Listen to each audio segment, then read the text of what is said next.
Récemment, je suis retombé beaucoup dans les vidéos de world building et de construction de fiction, tout ça. Plus précisément dans une esthétique qui est vachement, importante, j'ai l'impression dans ce domaine-là, sur YouTube et sur internet en général, à savoir le grimdark, ou en tout cas la définition qu'en font les gens sur, justement sur YouTube, c'est ces gens-là. Donc ça englobe plein de trucs, ça englobe Warhammer 40 000 évidemment, mais plein d'autres wargames aussi. Turnip 28, c'est pas du grimdark très sérieux, mais c'est ça qui nous intéresse. Trench Crusades aussi. Et alors pas wargame, mais Ukrasia, c'est trop bien Ukrasia. C'est très peu, ça fait pas tant de vues que ça, mais allez voir Ukrasia si vous regardez cette vidéo par pitié. Donc quand j'hyperfixe sur un truc, j'ai toujours envie d'ajouter ma petite pierre à l'édifice, hein. Ça fait des années que, depuis que je suis gosse, que j'écris des trucs, je dessine des trucs, machin, tout le temps. Donc c'est un peu un réflexe pour moi d'essayer de faire dans ce domaine-là, vu que ça m'intéresse. Donc pour une fois, je me suis dit que j'allais pas faire ça dans mon coin, et que j'allais essayer, voilà, cet exercice en vidéo. Voilà, faire ça un peu au fur et à mesure, voir ce que ça donne. Donc m'essayer à l'exercice du grimdark, même si pas exactement du grimdark à là justement Warhammer 40K. Moi ce que j'aime bien dans les travaux qu'on a cités juste avant, c'est ce côté un peu goofy. Si je puis dire. Alors c'est pas le bon terme, c'est pas un terme très précis. Pour visualiser vraiment de quoi je parle, si vous parlez un peu anglais, moi je vous conseille d'aller regarder les rapports de bataille de Bruva Alphabusa sur Turnip, justement, sur Turnip 28, pour comprendre, voilà, justement, ce que je veux dire par là. C'est des mondes complètement débiles quand tu réfléchis 2 secondes. Même dans Warhammer 40 000, alors me tapez pas, hein, je connais pas grand chose, je connais très sincèrement pas grand chose, je vais peut-être dire des bêtises, mais ils ont tellement banni la tech que on met le cerveau de condamné à mort dans des ascenseurs, si je dis pas de bêtises, pour faire fonctionner les ascenseurs, les trucs comme ça. Et donc les mecs vénèrent, hein, Maccabée maintenu en vie depuis je sais pas combien d'univers, voilà.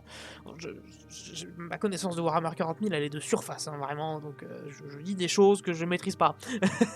Et c'est un peu ça que j'aime bien, c'est ce côté voilà bordélique, très étrange, et surtout voilà, exagéré au 11e degré, voilà, poussé. Moi, ce que j'aime bien dans Turnip 28, on va en reparler, mais c'est que ça ressemble beaucoup, je pense que c'est une des inspirations premières, des tableaux genre de Bosch, même à du surréalisme, hein, on peut pousser un petit peu plus, qui sont vraiment dans ces ambiances-là très étranges, très vraiment hors de notre monde. Et c'est un peu ça qu'on va tenter de faire dans cette vidéo, et cette série de vidéos si j'ai le temps et si j'ai pas la flemme, parce que je fais 1000 trucs en parallèle, c'est pas pour me vanter, c'est juste pour vous dire, moi j'ai l'écriture d'un roman, j'ai mon système de jeu de rôle à faire, j'ai les études que j'ai pas fini au moment où je vous parle, et le taf à mi-temps. Donc vous attendez pas à ce que, si vous regardez cette vidéo là au moment où elle sort, ou un peu après qu'elle soit sortie, vous attendez pas à des updates trop régulières, ce sera quand j'ai le temps, et soyez pas surpris s'il y en a pas d'autres, ou s'il y en a pas beaucoup d'autres, on verra comment j'ai le temps de faire ça, etc. On va commencer, je pense, avant même d'essayer de poser des bases d'univers de trucs, c'est important, je pense, qu'on revienne sur les inspirations. Ce qu'on va piocher dans les inspirations, dont des trucs qu'on a cités plus haut. Déjà, par exemple, je ne vais pas mettre Warhammer dans les inspirations. C'est quelque chose que du peu que j'en connais, c'est très sympathique. Il y a 2-3 trucs en soi que je vais reprendre dedans, mais c'est pas primordial. C'est trop sérieux, entre guillemets, Warhammer, et en plus c'est de la SF hard dans l'espace, c'est pas du tout dans les thématiques et dans l'esthétique que je veux récupérer. Et puis j'ai vraiment pas le temps de plonger ma tête dans les 16 romans et les 3 vidéos de 12 heures qui détaillent tout le lore, là, les podcasts de 9h30 pour parler de l'histoire du millénaire et de l'Empire des Hommes, je sais pas quoi. J'ai pas le temps. J'ai pas le temps. Un jour, peut-être. L'inspiration première, c'est le truc qui m'a donné vraiment envie d'y aller, c'est Turnip 28 que j'ai découvert vraiment tout récemment. C'est un wargame, donc comme Warhammer. C'est un jeu donc de bataille rangée, on va dire ça comme ça, où voilà, chaque joueur contrôle une armée, un régiment, et se fout sur la gueule avec l'autre en lançant des dés. Il y a tout un système de règles selon les wargames que je vais pas développer ici, c'est pas l'intérêt. J'ai jamais moi-même trop eu l'occasion d'y jouer, très honnêtement, hein. Mais j'aime beaucoup l'idée de wargame, de comment ça marche, et souvent voilà, ils viennent pas tout seuls, ils viennent avec un univers qui va avec. Je pense notamment, je le cite là, c'est plus une inspiration pour un autre projet à moi dont on parlera, mais Magna Gothica Mailgas, c'est dur à dire, que je vous conseille aussi d'aller regarder, c'est super bien, c'est très bien illustré, c'est fait par Tom Bloom, qui est l'auteur de Kill 6 Billion Demons, mais je m'égare, mais voilà, allez voir ça aussi, c'est super. Et donc voilà, les wargames sont souvent présentés avec des univers intéressants, c'est le cas de Turnip 28. Moi ce qui m'intéresse surtout, c'est le visuel. Moi je suis quelqu'un de visuel, si je vois là une illustration cool, un concept cool qui est bien dessiné, voilà, moi j'y vais. Il n'y a pas de souci, j'ai pas besoin de plus que ça. Il y a que ça dans Turnip, c'est que voilà, de l'esthétique chelou tout le temps. Le pitch de base de Turnip 28, c'est que les guerres napoléoniennes ont dégénéré, se sont jamais arrêtées, et aujourd'hui on sait plus pourquoi on se bat, mais on se fout sur la gueule. Et tout le monde, pour des raisons que je vais pas développer, ressemble à ce genre de truc bizarre, voilà, mais que j'aime beaucoup, c'est super cool, justement visuellement, c'est génial, c'est crade. C'est un peu crasseux, mais c'est le but aussi. C'est pas trop clean. C'est pas le Space Marine dans son armure rutilante, justement. Ce qui est bien aussi, je crache pas dessus. C'est juste, c'est pas ce qu'on recherche ici. Je précise. Me tapez pas dessus. Me tapez pas dessus. Donc, ce que j'en garde, moi, de Turnip, c'est, parce que j'ai pas encore trop checké les règles, un petit peu, mais pas trop, c'est cette esthétique, c'est ce monde, voilà, grotesque. C'est ça le terme, c'est grotesque. Pas baroque. C'est pas exactement baroque, et j'ai pas envie de dire que c'est baroque, mais grotesque. Et je vous invite encore une fois à aller voir les Battle Reports, je les mettrai dans la description, je pense, parce que c'est vraiment cette ambiance-là où tout le monde gueule et où tout le monde est débile. Et j'adore ça, c'est vraiment cette énergie-là. C'est très précis, hein, mais j'adore ça. Toujours dans l'esthétique, dans cette ambiance-là, j'ajoute, alors c'est super précis, et j'ai pas lu le bouquin, donc alors, rien ne va. J'ajoute la carte de l'Europe du roman de Scott Westerfeld, Léviathan, que j'ai pas lu. Ça fait 10 ans que je dois le lire, c'est même pas une blague. Ça fait des années que je le connais, ça fait des années que je dois le lire. J'ai jamais le temps ou l'occasion de l'acheter, j'y pense pas. Mais je vais le faire un jour. S'il y a des fans de Léviathan qui regardent cette vidéo, je vais le faire, promis. En revanche, cette carte-là, je la connais depuis longtemps, au point où mon vieux Facebook que j'utilise plus depuis des années, je crois que c'est encore la bannière, j'ai pas vérifié, il y a moyen. Depuis très longtemps, voilà, ça fait très longtemps que je la trouve cool. Visuellement, il y a quelque chose. Donc on va en retirer, on va en garder pour ce qu'on veut faire là. Voilà, le mélange d'organique et de mécanique. Vous voyez, il y a les différentes créatures, il y a les machines. Ainsi que la Première Guerre mondiale, puisque le roman se passe, c'est une uchronie de la Première Guerre mondiale. Donc on veut cette ambiance-là, on veut les masques à gaz, on veut les tranchées, les barbelés, la boue, voilà, ce truc-là. Là. Ce truc bien concret, tangible et crade, hein, encore une fois. Je m'interdis pas des références à d'autres guerres, ou à autre chose que l'Europe. On va pas faire du historiquement correct, c'est pas l'objectif.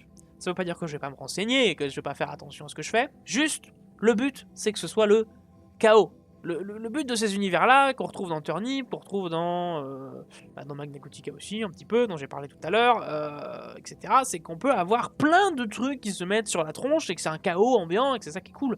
C'est qu'on peut avoir un Templier qui fait une charge à cheval contre des mecs avec des mousquets et avec un mortier. C'est ça qui est cool. Hein. Ça n'a aucun sens, mais c'est super. C'est ça qui est bien. Voilà. Pour l'instant, on note, la Première Guerre mondiale, ça va être quand même le truc, l'ambiance globale que je recherche. Et après, on assaisonnera, on rajoutera d'autres trucs, des épices. Pour finir sur l'esthétique pure, alors je cite rapidement des peintres que j'aime beaucoup, mais je m'y connais pas assez en art pour faire des développements très profonds. Donc citer Beksinski, évidemment Beksinski, ça étonne qui. Bacon, un petit peu Dali, quand même, un petit peu Dali. Surtout Bosch, parce que putain, les tableaux de l'enfer, hein, bien sûr, de Bosch qui sont incroyables, bien sûr. Et d'autres que j'oublie, je les mettrai peut-être s'ils en viennent. Mais en tout cas, vous avez l'idée, vous avez le visuel. Ensuite, je veux reparler un tout petit peu du Kreija. J'allais faire un accent anglais terrible. Du Kreija, parce que je veux que vous alliez voir si vous parlez un peu anglais, justement. C'est un gars, tête pique-nique, qui fait la même chose que moi, globalement. Il crée son univers, il crée son système, il crée ses trucs. À sa sauce, et c'est vraiment sympa, c'est vraiment cool. Il a des idées vraiment cool, honnêtement. Donc voilà, allez voir. Comme ça, vous aurez votre dose. Si je peux pas vous donner votre dose, vous aurez votre dose ailleurs. Je vais en récupérer les concepts de médecine moyenâgeuse qu'il utilise aussi. Lui, il utilise notamment, vous verrez, il se base sur la théorie de la bile beaucoup. Alors, je vais peut-être en parler un peu aussi, je verrai. Moi, je vais plus parler d'alchimie, je pense. Parce que déjà, c'est quelque chose que je connais un petit peu. Déjà, je suis pas complètement inconnu au domaine. Et j'aime bien réutiliser l'alchimie parce que dans cette esthétique et cette ambiance de pseudo-science approximative qui peut paraître assez ridicule avec notre œil d'aujourd'hui, et c'est ça que j'aime bien, c'est que ça a l'air un peu con, mais quand les mecs y croient dur comme fer, bah ça marche bien. Une saignée par-ci, une injection de bite par-là, voilà. L'âme, qui est un concept scientifique dans l'alchimie par exemple, voilà, ce genre de truc. Ça j'aime bien. Caves of Cud. Parlons de Caves of Cud comme inspiration. C'est trop bien, Caves of Cud. Jouez à Caves of Cud, je vous en supplie. Encore une fois, si vous parlez anglais, malheureusement, il n'y a pas de français. J'y ai pas joué beaucoup, très honnêtement, parce que j'ai pas eu le temps. J'ai joué peut-être une quinzaine d'heures, mais c'est incroyable. C'est incroyable. Alors, si vous n'êtes pas rebuté par l'esthétique que je suis en train de mettre à l'écran là, allez jouer. Allez jouer, c'est trop cool. Vous allez mourir 15 fois, mais c'est trop cool. Donc, c'est un RPG, un peu à la old school Fallout, si on peut dire ça comme ça, au vieux. En vue RPG PC, que j'en garde, en fait pas grand chose, les mutations techniquement, je veux un peu comme il y a dans Caves of Cud, qu'on ait un monde où il n'y a plus d'humains. Les humains pur jus n'existent plus. Et dans Cud, il y a un peu de ça, parce qu'il y a que des mutants et des cyborgs, il n'y a plus d'humains. Donc je garde ça, et aussi le fait qu'il y ait un système de règles, parce que j'aimerais bien, à terme, quand cet univers-là il commencera à ressembler à quelque chose, peut-être en écrire des règles pour aller avec, on verra. On peut ajouter Rust and Trenches, Trench Crusade, un peu Fallout, Doro et Doro, vite fait. Voilà, tous ces trucs-là, qui sont sympas. Voilà, donc ça c'est nos inspirations. Maintenant qu'on a toutes nos inspi, il nous faut un point de départ. Alors j'ai hésité à commencer direct sur la première vidéo en parlant d'un tout petit truc, mais ça on le fera plus tard, ce qu'on appelle la méthode de l'arborescence, je la réexpliquerai une autre fois. Perso donc j'aime bien commencer ici par une carte. Alors elle va probablement changer, je vais la refaire 10 fois, c'est sûr. C'est plus pour vous donner une ambiance. Mais en attendant, voilà la carte. Je pense que je vais vous mettre la version avec les noms et les frontières, quand même. Mais ça va clairement bouger, les noms ils sont écrits juste pour donner voilà, l'ambiance, la sonorité, c'est pas des noms qui vont rester. Quand je la referai aussi la map, parce que je vais la refaire c'est sûr, je vous ferai un timelapse, là j'y ai pas pensé, mais comme ça vous aurez un peu le processus. C'est fait sur Incarnate pour ceux que ça intéresse, et c'est la première fois que j'utilisais que les brushes d'Incarnate et aucun asset. Genre les montagnes sont peintes, elles sont pas, c'est pas les objets placés, pareil pour les forêts, j'ai peint des textures, c'est que des textures en fait, la map c'est que du travail de texturing. Et alors c'est un premier essai, c'est pas du tout abouti, mais je m'en sors pas trop mal je trouve. Il y a encore du boulot, mais c'est un début. D'habitude mes cartes elles sont plutôt comme ça, je vais vous mettre des vieux travaux à moi, donc c'est un peu plus classique. Et si vous voulez une carte pour votre univers, parce que si vous êtes là je suppose que vous faites un petit peu de fiction, je pense, envoyez-moi un message sur Insta. Mes commandes sont ouvertes, on discute. Hein. J'ai pas de tarif précis au moment où je parle là, mais on trouvera. Bref, donc voilà la carte du projet. Ça vous donne une idée, une ambiance, le genre de biome aussi, parce que voilà, j'ai envie d'avoir des trucs classiques, parce que ça reste un monde un peu terre à terre. Donc voilà, on a des zones forestières, on a des zones marécageuses, voilà, des montagnes. Mais voilà, il y a aussi des grosses steppes vides, le No Man's Land. Je veux un No Man's Land quelque part, et ces zones rouges. Qui pour simplifier sont un peu comme Kaelid dans Elden Ring, mais vous mettez un cran au-dessus sur le body horror quoi. Alors au début, je voulais commencer par vous donner le nom du monde entier, et j'ai des noms de monde entier, mais c'est une grosse décision, et je suis pas convaincu encore, donc on va devoir le changer, c'est sûr, donc je le donne pas pour l'instant. Pour l'instant, le monde, c'est le tertre. On verra plus tard pour le nom final. Mon idée à la toute base, c'était de créer un monde en fait où une deuxième vague de peste était passée et avait éradiqué tout ce qui restait de l'humanité. Sauf que je pense plus partir sur un monde complètement fictif, hein, d'où la carte qui ressemble pas à une zone de la Terre qu'on connaît, en pleine période de peste noire. Donc sa période de peste noire équivalente à la nôtre. Sauf que la peste, elle est là pour rester, elle partira pas. Et maintenant, histoire de vous, pas de vous récompenser, mais de changer un petit peu d'ambiance, permettez que je vous présente voilà, un petit texte que j'ai écrit, et qui est à l'origine de ce projet, qui va vous donner l'ambiance.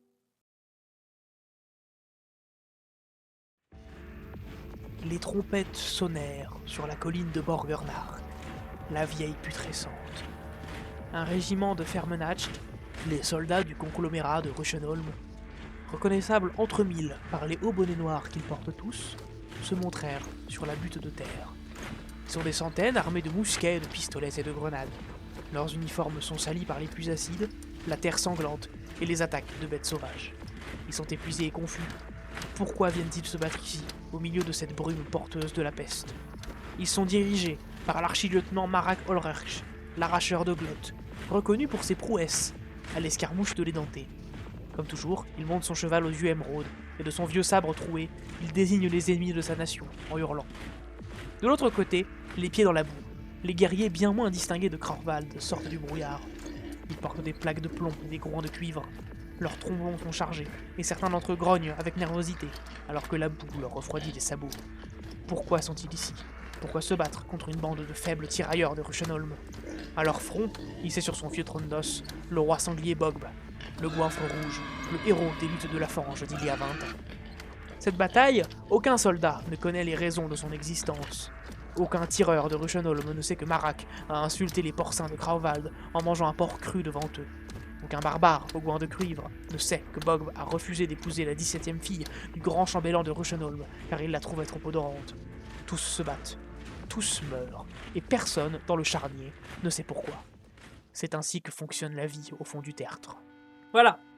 Alors, tous les noms que vous avez entendus là, pour l'instant, ne rapportent pas à grand chose. Hein. J'ai pas écrit toute l'histoire du conglomérat de Ruchenholm, ni tout l'arbre généalogique du roi, Bog, c'est juste des noms pour vous donner une idée de l'ambiance, de la sonorité, de comment le monde voilà, sonne, et ce qui peut s'y passer. Il y a des mousquets, il y a des canons, il y a des sabres, il y a des batailles rangées, des mutants, des hommes porcs dans des marais, et des intrigues politiques débiles, tant elles sont superficielles. Alors là, les raisons de la bataille sont ridicules, et c'est le but, voilà, c'est absurde, c'est un peu concon, j'aime bien. J'aime bien parce que c'est un peu concon. C'est tout pour cette fois, je pense, c'est déjà pas mal, je suis en train de voir le temps de record de ma voix, je pensais que ça allait durer 5 minutes, ça en fait 20. Pour les prochaines vidéos, je pense développer un petit aspect à la fois. On pourra parler d'une forêt, d'une nation, d'une personne, d'un groupe de personnes même, mais aussi des concepts, genre l'alchimie du coup, parce qu'il faudra bien que je la développe, hein, j'ai dit que ça y serait, donc si je le garde, ça y sera, faudra en parler. Et les sorcières, parce qu'il y aura forcément des sorcières, c'est trop cool, pour qu'il n'y en ait pas les sorcières. Voilà, moi j'espère que ça vous aura plu de mettre ça en bruit de fond ou attentivement, je m'en fous, hein, faites ça comme vous voulez. N'hésitez pas à me dire si vous avez des idées ou des questions aussi, qu'est-ce qui vous intéresse, qu'est-ce que vous voulez que je développe en priorité, si jamais vous en avez, parce que je sais que là c'est assez vague comme première vidéo, c'est quand même assez général, donc on verra surtout la prochaine fois, mais s'il y a quelque chose qui vous pique votre curiosité, voilà, n'hésitez pas. Moi je vais retourner travailler mon système de jeu de rôle, dont on parlera aussi une prochaine fois je pense. On fait les premiers gros tests très bientôt, donc je vais avoir du pain sur la planche pour faire les corrections, une fois qu'on aura tout mis en pratique, mais on verra quand on y sera, et puis ce sera une bonne expérience pour apprendre, pour ensuite faire ce projet-ci, hein, je vais faire les deux, vous entendrez parler des deux. Et puis voilà. Et bah à la prochaine, et puis bah bonjour chez vous.